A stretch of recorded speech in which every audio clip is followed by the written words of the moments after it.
La Chine a lancé la première titrisation d'un site touristique dans un village ethnique de la province du Yunnan. CCTV se penche sur les risques et les bénéfices de ce plan. Ce village ethnique dans le sud de la Chine ne se serait jamais connecté au monde extérieur sans l'aide du tourisme. La montagne enneigée et les vallées de Shangela sont les attractions majeures de cette région. Initialement, le tourisme s'est développé rapidement, mais pas longtemps, car la survenue de catastrophes naturelles qui ont détérioré les routes ont eu de lourdes répercussions sur le tourisme dans la région. Finalement, les responsables du tourisme local ont rejoint l'initiative chinoise en faveur de la titrisation des actifs. La région a financé 840 millions de yuan via des investisseurs afin de permettre la survie du tourisme dans la région. La période d'investissement est de 7 ans et le taux d'intérêt est de 6,8%. C'est légèrement plus qu'avec une banque, mais cela nous permet de rassembler plus d'argent que par l'intermédiaire bancaire.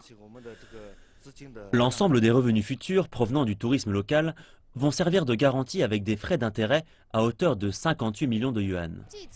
La titrisation des actifs a libéré le potentiel touristique de la zone, redonnant ainsi un élan au développement de l'économie locale.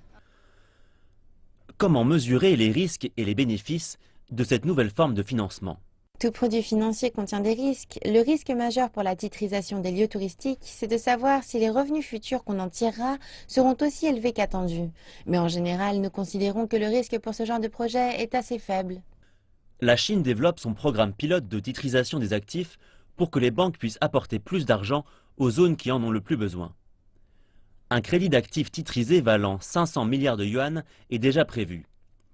Les experts disent que le marché chinois de titrisation n'en est qu'à ses débuts et qu'il a un fort potentiel de croissance. Les dépenses des touristes chinois ont augmenté de 25% en 2015 pour atteindre 292 milliards de dollars américains.